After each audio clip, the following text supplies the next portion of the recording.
जयपुर और उनके वंशजों को डिप्टी सीएम बनाया जाएगा तो औरंगजेब कभी नहीं मर सकता। अरे मिर्जा राजा जयसिंह को भेजा था छत्रपति शिवाजी को लाने के लिए, तो वो वचन दे के आए थे कि ना ये गिरफ्तार होंगे ना इनके खिलाफ कोई बदसलूकी होगी। और इसका प्रमाण शिवाजी के राजकवि भूषण ने खुद लिखा है कि जब शिवाजी दरबार में पहुंचते हैं तो उनको 6000 के मनसबदारों के पास बैठने के लिए कहा जाता है। अच्छे वाक्य बोले और भूषण भनत महावीर बलकन लाग्यो और सारी पातशाही के उड़ाए गए जियरे और तमकी के लाल मुख सिवा का निरख बहे स्याह रंग नवरंग सिपाह मुख पियरे। मंजबल बहरीन। और उसने कहा कि इस्लाम में जिस रहस्य ज्ञान की बात है वो वास्तविक ज्ञान उपनिषदों में है। ये दारा शिकोह ने लिखा बनाया गया। ये जो सवाल उठ रहा है ये केवल सुधांशु त्रिवेदी की तरफ से नहीं उठ रहा है, बहुत से लोग हैं जो ये जानना चाहते हैं। चलो भाई देखो अब मैं क्या करता हूँ। नमस्कार दोस्तों, स्वागत है आप सभी लोगों का एक और नई कमाल की डिबेट वीडियो में। जी हाँ दोस्तों, आज के इस डिबेट में आप सभी लोगों को देखने को मिलने वाले हैं सुधांशु जी। हाँ जो दोस्तों सुधांशु जी आपको इस डिबेट में देखने को मिलने वाले हैं। और दोस्तों सामने आपको देखने को मिलने वाले हैं अनुराग भदौरिया। जी हाँ दोस्तों, अनुराग भदौरिया और रूबिका। जी हाँ दोस्तों, रूबिका जी और सुधांशु त्रिवेदी ने मिल करके अनुराग भदौरिया और कांग्रेस के पूरे सभी लोगों को बहुत ही बढ़िया वाला बजाया है। जी हाँ दोस्तों, आप सभी लोगों को बता दो सुधांशु त्रिवेदी जो है अपने वह फैक्ट की बातों रख रहे थे, लेकिन दोस्तों जब मतलब अनुराग भदौरिया ने चिल्लाना चालू किया तब बढ़िया से दोस्तों रुकिया जी और सुधांशु त्रिवेदी ने मिल करके बजाया इस वाले डिबेट में। तो आप सभी लोगों को यह चीज़ मिस नहीं करना चाहिए। तो चलिए वीडियो को स्टार्ट करते हैं। वीडियो तो पहले अगर आप सभी लोगों ने अभी तक हमारे वीडियो को लाइक नहीं किया तो जल्दी से करके वीडियो को लाइक करो एंड चैनल को सभी लोग सब्सक्राइब कर लो। तो चलिए शुरू करते हैं। दिल्ली में मानसिंह रोड रहेगा, जयसिंह रोड रहेगा, जब स्थान में तब तक के मुगलों को और औरंगजेब को कोई ख़त्म नहीं कर सकता। ये सब जिंदा रहेंगे। मेरा मानना यह है कि औरंगजेब ने जब हुक्म दिया कि किसकी हत्या कर दो, इस पे हमला कर दो, इस पे जंग कर दो, इसको नेस्तनाबूद कर दो, तो उस हुक्म का पालन करने वाले जो लोग थे अगर उनके नाम जिंदा रहेंगे तो औरंगजेब और मुगल कभी नहीं मर सकते। मेरा मानना अपना यह है कि शिवाजी महाराज, शिवसेना के भी हमारे किशोर तिवारी जी बोल रहे हैं, बाकी लोग बोल रहे हैं, शिवाजी महाराज को गिरफ्तार करके धोखे से औरंगजेब के दरबार में पेश करके और उनकी जेल में डालने वाला राजा जयसिंह अगर उसके नाम पर शहर रहेगा जयपुर और उनके वंशजों को डिप्टी सीएम बनाया जाएगा तो औरंगजेब कभी नहीं मर सकता, ना मुगल मर सकते हैं। मान सिंह से लेकर और राजा जयसिंह सवाई तक ये सब मुगलों के लिए काम कर रहे थे, सारे कछवाहा राजपूत। तो अबू आसिम आजमी पर तो एफआईआर हो रही है और औरंगजेब के लिए हत्याएं करने वाले, औरंगजेब के लिए खून बहाने वाले, औरंगजेब के लिए महाराणा प्रताप पे हमला करने वाले, औरंगजेब के लिए मुगल फौज का कमान संभालकर महाराणा प्रताप को खदेड़ने वाले जो मान सिंह है और उनके वंशजों को तो आप डिप्टी सीएम बना रहे हैं, उन पर तो कोई बात ही नहीं करता।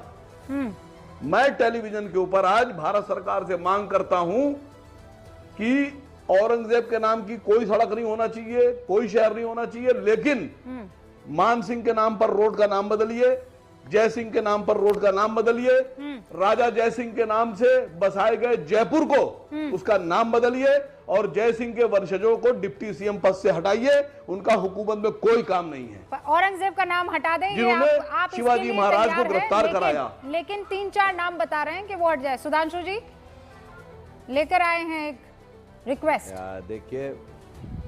देखिए ये लोग भी कैसी वाहियात बातें करने लगते हैं।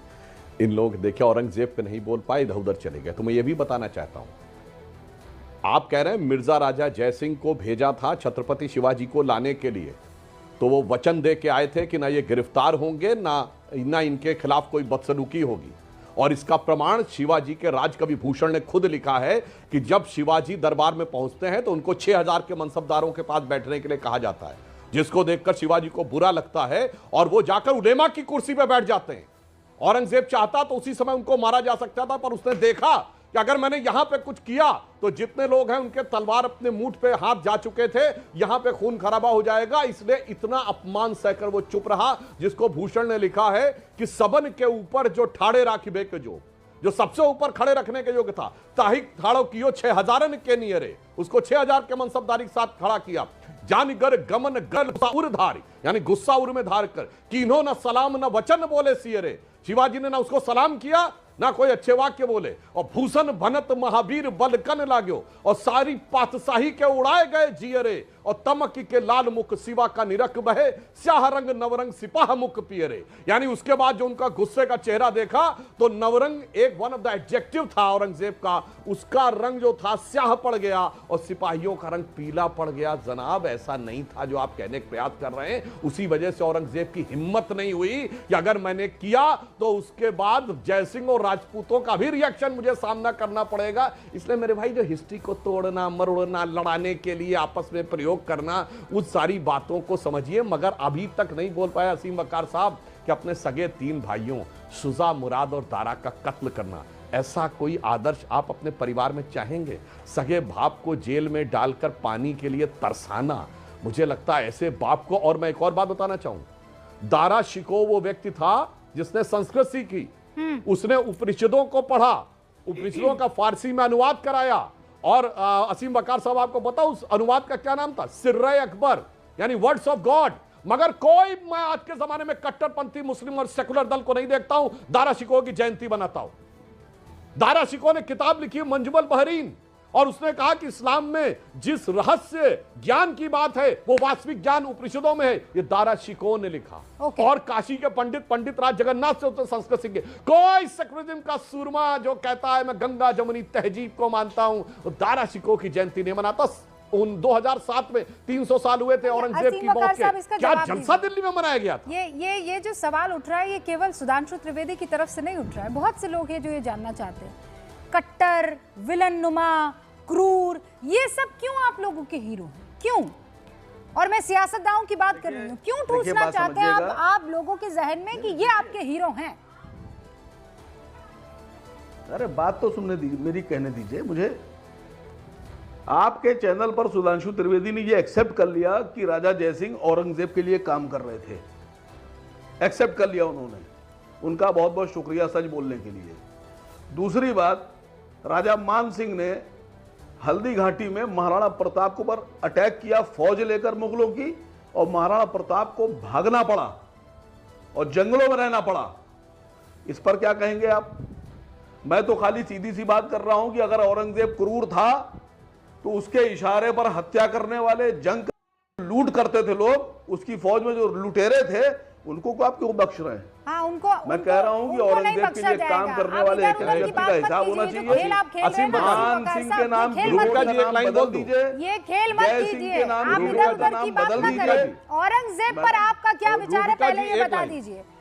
रूबिका जी एक लाइन बोल दो। एक विचार है। मैं तो कह रहा हूं औरंगजेब तब तक, मैडम मैं कह रहा हूं जब तक मान सिंह रोड रहेगा नाम, जब तक जयसिंह रोड जिंदा रहेगा, जब तक जयपुर रहेगा, जब तक जयपुर के और कछवाहों के वंशज रहेंगे, जब तक डिप्टी सीएम रहेंगे, तब तक औरंगजेब को कोई नहीं मार सकता। औरंगजेब के प्यार को बचा नहीं पाएंगे। सीसगंज जहां पर है ना, जिस दिल्ली में, जिस लुटियंस दिल्ली में, ये इस देश की खासियत है, वहीं पर औरंगजेब लेन भी है, समझे आप? तो जब तक ये रहेगा वो रहेगा, ये सब ज्ञान यहां मत दीजिए। औरंगजेब पर आपके मन में क्या छुपा है ये बताइए ना। एक बाप को प्यासा छोड़ने वाला शासक आपके लिए क्या महान हो सकता है? हाँ या ना का जवाब दीजिए। ये होगा तो वो हो गया, ये सब बाद में कीजिएगा। पहले सुधांशु जी सुन ले उनको, और उसके बाद मैं वापस आपसे ये जवाब लेती हूँ असीम भाई। देखिए असीम वकार साहब, आपने बड़ा वाजिब सवाल किया कि भाई आपने सुनिए, आपने बहुत अच्छी बात कही। आपने कहा राजा जयसिंह उनके साथ थे तो उस पे क्या कहेंगे? मेरी जवाब सुन भाई, मैं एक लाइन बोल दूं फिर बोल लीजिएगा आप। देखिए पूरी बात ये है, सुधांशु भाई एक लाइन बोल दूं फिर बोलिएगा। बोलिए। देखिए मैं तो ये कह रहा हूं कि जिस आदमी ने शिवाजी महाराज को धोखे से फंसाकर गिरफ्तार कराया, और जिस आदमी ने महाराणा प्रताप को उन पर हमला कर दिया हल्दी घाटी में, और उनको जंगल में भागना पड़ा मजबूर होकर, घायल होकर, मैं तो कह रहा हूं उस आदमी के बारे में बोल रहा हूं कि वो मुगलों के लिए काम कर रहा था, औरंगजेब के लिए और मुगलों के लिए काम कर रहे थे जो लोग, उनको आप लोग क्या समझते हैं? क्या उनके खिलाफ बोलना गुनाह है? दोनों बातें। अब देखिए, अब असीम वकार साहब ने बहुत वाजिब सवाल किया है कि मान सिंह और जय सिंह के बारे में वो क्या, हम लोग क्या कहना चाहेंगे। बहुत आपको उपयुक्त जवाब देता हूं। पहली बात, मिर्जा राजा जय सिंह ने अयोध्या में राम मंदिर के इलाके का पट्टा औरंगजेब के जमाने में अपनी आप लिखवाने का प्रयास किया था, वो अलग बात है। बहुत सही आपने कहा। अरे जब छत्रपति शिवाजी, तो दोस्तों आप सभी लोगों को ये रूबिका जी वाला और सुधांशु त्रिवेदी और अनुराग बोधा जी वाला डिबेट अच्छा लगे तो आप सभी लोग वीडियो को लाइक करें एंड चैनल को सभी लोग सब्सक्राइब करें। दोस्तों मैं आप सभी लोगों को बता दूं कि जो अपनी रूबिका जी हैं वह भी सुधांशु त्रिवेदी की तरफ से बोल रही थी और सुधांशु त्रिवेदी रूबिका जी ने मिल करके अनुराग बोधा के बहुत ही बढ़िया वाला बजाया है। और उनके अनुराग बोधा कांग्रेस पार्टी के कुछ, आम आदमी पार्टी के कुछ एक दो प्रवक्ता नेता भी बैठे थे तो उनको भी बढ़िया से सुधांशु जी ने बजाया है। तो दोस्तों वीडियो अच्छा लगे तो वीडियो को लाइक करें, चैनल को सभी लोग सब्सक्राइब करें। मिलते हैं लेकिन नेक्स्ट वीडियो में, तब तक के लिए थैंक यू एंड नमस्कार एंड राधे राधे।